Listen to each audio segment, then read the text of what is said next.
कभी ऐसा सोचा भी नहीं था कि ये विलक्षण चमत्कार आपके और हमारे बीच में होगा।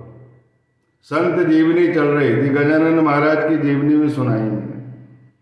इसके पहले साईनाथ महाराज की जीवनी को पूरा मौखिक विश्लेषण किया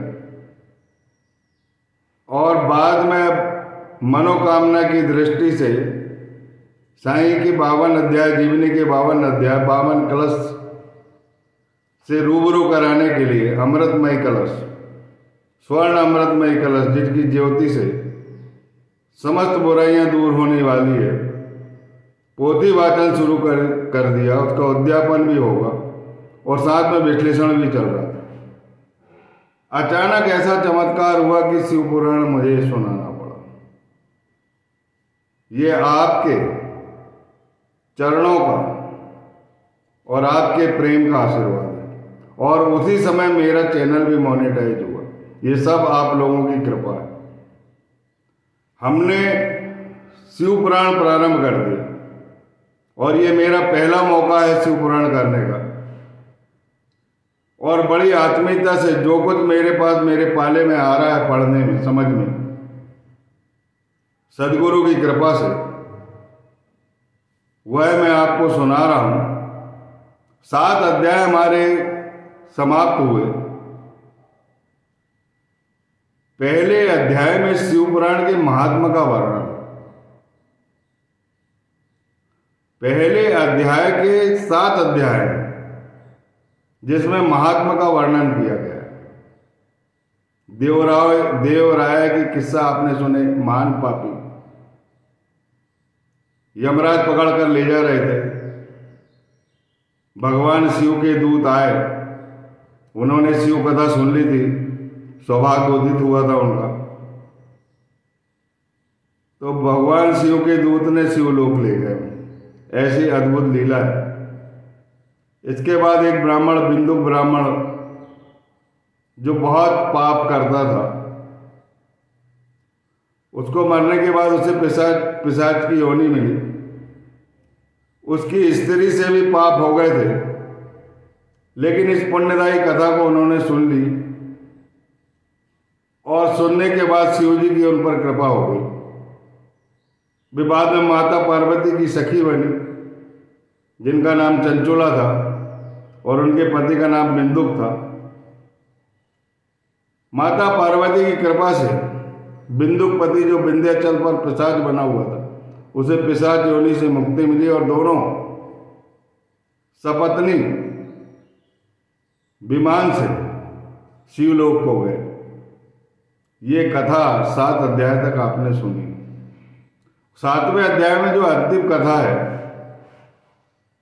वो पुराण के संबंध में है, शिव पुराण के संबंध में। सूत जी महाराज, जो वेद व्यास जी के परम शिष्य है, जिनका नाम रोमहर्षण, माने जिनको देखने से ही रोम रोम में प्रसन्नता भर जाती है, मन प्रसन्न हो जाता है, जो वेद पुराण के ज्ञाता थे, पुराण पारंगत थे और उन्हें पुराणों की कथा बताने में आनंद आता था। और सौनक मुनि, जो इन पुराणों को सुनने वाले थे, जिन्हें सुनने से श्रोत प्रेम रहता था, उन दोनों के बीच का ये वार्तालाप। सूत जी महाराज ने शिव पुराण की महत्ता में यह बताया कि यदि आपको शिव पुराण कराना है तो उसके कुछ नियम। 7वें अध्याय का विश्लेषण बता रहा हूं मैं। 6वें 7वें अध्याय एक साथ दिया।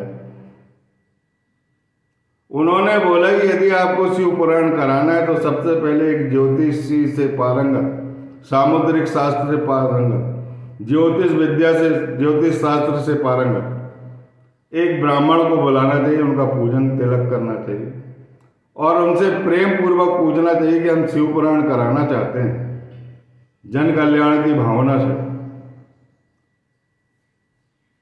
हमें उसकी उचित तिथि निकाल, वो मुहूर्त निकाल के आपको देंगे और जैसे ही मुहूर्त निकलता है तो जिले जिले, देश देश, प्रदेश प्रदेश में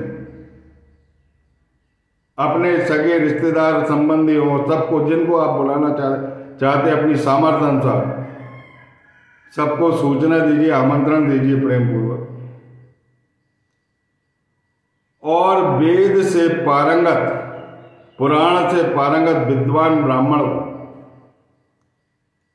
इस कथा के लिए आमंत्रित करिए, उनसे बातचीत करिए, उनके साथी ब्राह्मण से बातचीत करिए जो सहयोग के लिए रहते, और जो बाजे गाजे वाद्य यंत्र वाले रहते हैं उनकी व्यवस्था कीजिए। और जब इन सब चीजों की तैयारी हो जाती है तो व्यवस्था कैसी करना चाहिए वो भी सूत जी महाराज ने बताया कि एक अच्छा मंडप तैयार करना चाहिए, सामर्थ्य अनुसार आकर्षक, नेचुरल, उसमें पत्तियां फूल लगाना चाहिए,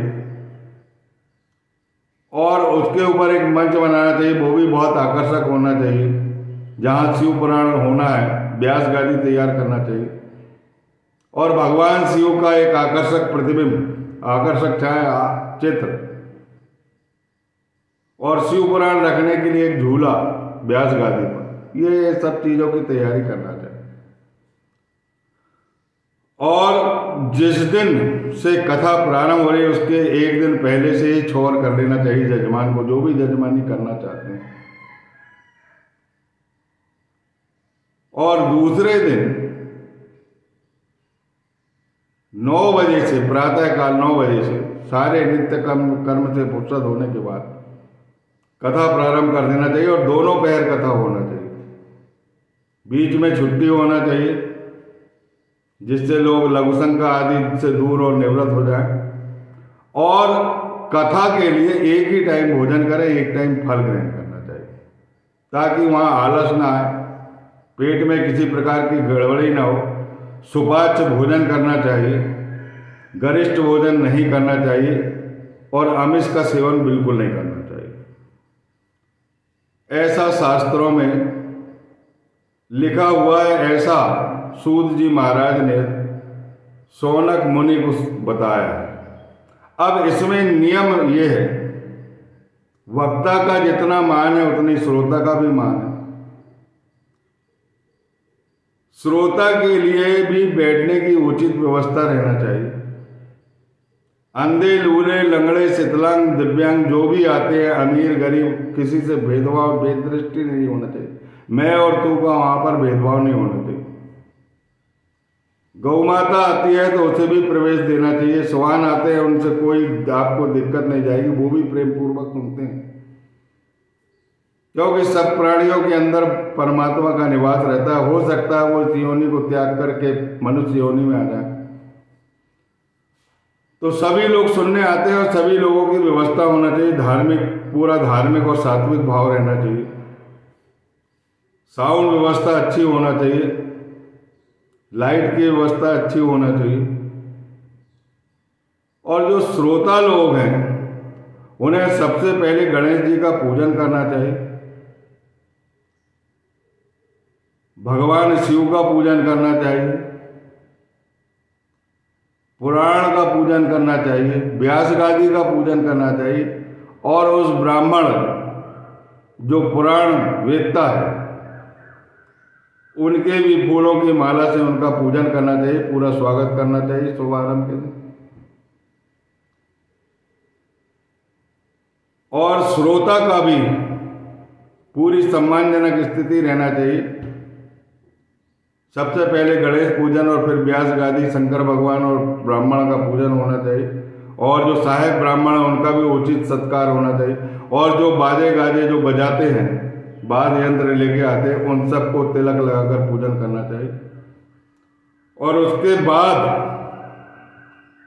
श्रोता का भी कर्तव्य है कि वो उपवास टाइप फल फूल आदि ग्रहण करे, एक ही टाइम का भोजन करे, सुपाच्य भोजन करे, आमिष वगैरह का सेवन बिल्कुल ना करे, और किसी प्रकार के तंबाकू पान मुंह में नहीं दबे रहना चाहिए। और जब कथा हम प्रेम पूर्वक सुनते हैं तो हमें बाकायदा पाल्टी मार के बैठना चाहिए, ऊंचे नीचे पैर नहीं करना चाहिए। प्रत्येक सावधानी को ध्यान में रखकर एक चित्त से इस शिवपुराण की कथा, जो सबके दुखों को हारने वाली है और सबको पाप से पुण्य की ओर ले जाने वाली है, जो सभी कष्टों को भूंज के रख देने वाली है, सभी कष्टों को जलाकर राख कर देने वाली है, नरक से स्वर्ग की ओर ले जाने वाली है, बैकुंठ की ओर ले जाने वाली है, उस कथाओं को ध्यान पूर्वक सुनना चाहिए। और वक्ता भी श्रोताओं का सम्मान करते हुए, श्रोताओं को नमस्कार करते हुए उन्हें इस कथा का वाचन करना चाहिए, क्योंकि श्रोता के अंदर भी ईश्वर है और वक्ता के अंदर भी ईश्वर है। लेकिन उस समय जब यह वाचन होता है तो सबसे श्रेष्ठतम स्थान पर विराजमान जो ज्ञाता पंडित है, जो ब्राह्मण है, वो ईश्वर का ही स्वरूप मानना चाहिए, उसे पूर्ण रूप से उसका आदर करना चाहिए, ना कि उससे ऐसे प्रश्न करना चाहिए, पाखंड वाले प्रश्न नहीं होना चाहिए, अध्यात्म ज्ञान लेने वाले प्रश्न होना चाहिए, और उनसे दीक्षा भी अवश्य लेना चाहिए, और स्वेच्छा से मन ऊंचा करके उनको दान करना चाहिए। सहायक ब्राह्मणों को भी दान करना चाहिए और सभी का सम्मान होना चाहिए, परंतु सबसे ज्यादा श्रेष्ठ सम्मान जो है वो प्रवचनकर्ता का होता है। दूसरा, जो प्रवचन करता है, जो पुराण का वाचन कर रहा है, उसको आने जाने का व्यय भी नहीं लेना चाहिए। ऐसा संत तुकाराम महाराज ने अपने ग्रंथ में लिखा है, और महाराज जी ने भी ये यहाँ पर कहीं भी सूत जी महाराज ने नहीं लिखा है, या शौनक मुनि को कहीं भी ये नहीं बोला है कि उनको इसमें भावताओ या मूल करना चाहिए, क्योंकि राम नाम का उच्चारण, शिव नाम का उच्चारण, कृष्ण नाम का उच्चारण, हरि नाम का उच्चारण, ये हमारे माता पिता के भी माता पिता है, और उनका कार्य हम कर रहे हैं, तो इसमें भावताओ नहीं होना चाहिए। श्रद्धा पूर्वक जो कुछ भी संभव हो सकता है आयोजक के लिए और श्रोतागण के लिए, उदार पूर्वक दान भाव से उन्हें दान करना चाहिए। और ब्राह्मणों को दान करने से मोक्ष मिलता है, ज्ञान की प्राप्ति होती है, देवत्व कृपा होती है, क्योंकि उनके अंदर ईश्वर ब्रह्म का वास है। वैसे तो ब्रह्म का वास सभी के अंदर होता है, पर वो ज्ञान है, वो उजाला है, और वो अपना उजाला, अपना प्रकाश तुम्हें देने आया, तुम्हारे अंदर का अंधकार दूर करने आया है, तो उनका पूरा सम्मान करना चाहिए और ऊंचे भाव से स्वेच्छा से दान करना चाहिए, ताकि सब लोग कृतार्थ हो, सब लोग खुश हो। इस तरह का शिव पुराण का वाचन होना चाहिए। इसमें किसी प्रकार का मोल भाव नहीं होना चाहिए, क्योंकि भगवान के नाम की कथा है। जो कुछ प्राप्त होता है, जो कुछ ईश कृपा से प्राप्त होता है, जो कुछ शिव कृपा से प्राप्त होता है, उसे ब्राह्मण वक्ता को प्रेम पूर्वक ऊंचे मन से सबको आशीर्वाद देकर उस दक्षिणा को ग्रहण करके सबको हृदय से आशीर्वाद देना चाहिए। ऐसा सूत जी महाराज ने शौनक ऋषि को समझाया, और पंडाल वगैरह सब व्यवस्था के बारे में जो कुछ भी समझाया वो मैंने आपको कह दिया। इसमें पूर्णतः आदमी को निष्काचन रहना चाहिए, कीर्ति, कामिनी और काचन से मुक्त होकर ये कथा सुनना चाहिए। और जहां पर भी शिव पुराण होता है,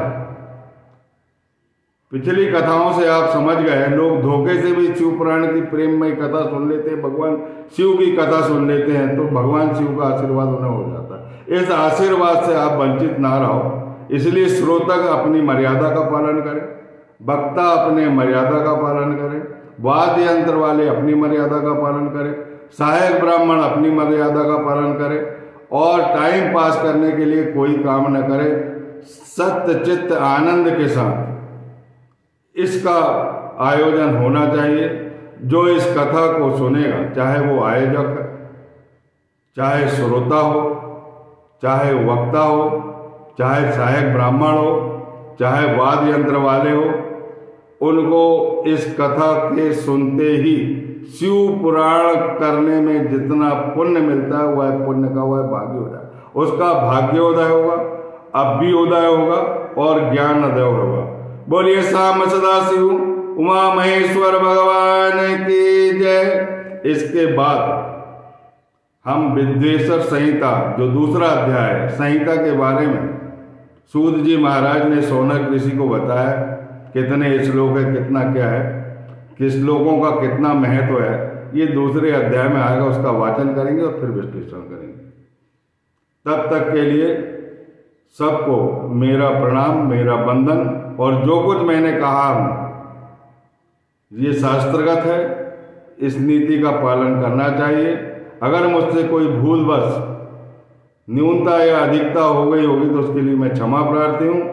और ध्यानपूर्वक इस शिव पुराण प्राप्त करने वाली जो कथा है उसका ध्यान करें, शिव पुराण कराएं, और इस कथा को सुनने से ही शिव पुराण का एक फल प्राप्त हो जाएगा। आपको एक कथा का फल तुरंत प्राप्त हो जाएगा और आप अब दूसरी कथा का फल प्राप्त करेंगे। वक्ता श्रोता सबके लिए जो सूत जी महाराज ने बोले, जो संत तुकाराम महाराज ने बोले, जिनको विमान पर भगवान कृष्ण ने जीवित आकाश में ले गया, उनकी वाणी है इसमें, क्योंकि इसमें कोई मोल भाव नहीं होना चाहिए। उन्होंने मोल भाव करने वाले ब्राह्मणों को ललकारा है। जो कुछ इस कृपा से हमें मिल जाता है उसमें ही कथा करना चाहिए, और कथा करने के लिए मना बिल्कुल नहीं करना चाहिए। बोलिए साम सदाशिव उमा महेश्वर भगवान की जय। कर्पूर गौरम करुणावतारम संसार सारम भुजगेन्द्रहारम सदा वसंतम हृदयारविंदे भवम भवानी श्वेतं नमामि। मंदार माला कुलिताल काय कृपाल माला शशि शेखराय दिव्यांबराय च दिगंबराय नमः शिवाय च नमः शिवाय। तुमेव माता च पिता तुमेव बंधुश्च सखा तुमेव विद्या द्रविणं तुमेव सर्वं मम देव देव। अन्यथा शरणं नास्ति तुमेव शरणं मम तस्मात् कारुण्य भावेन रक्षय रक्षय श्री शिव ईश्वराय। ओम स्तोम सद्गमय ओम तमसोम ज्योतिर्गमय ओम मृत्योर्मा अमृतं गमय। ऋग्वेदस्य महावाक्यं प्रज्ञानं ब्रह्म यजुर्वेदस्य महावाक्यं अहं ब्रह्मसि। सामवेदस्य महावाक्यं तत्त्वमसि। अर्थवेदस्य महावाक्यं अयम् आत्मा ब्रह्म। श्री सच्चिदानंद करुणानंद आनंद कंद जीवात्मने जैव सुखदाता जग प्रतिपालक भक्त प्रतिपालक साईं उमा महेश्वर भगवान भोलेनाथ की जय।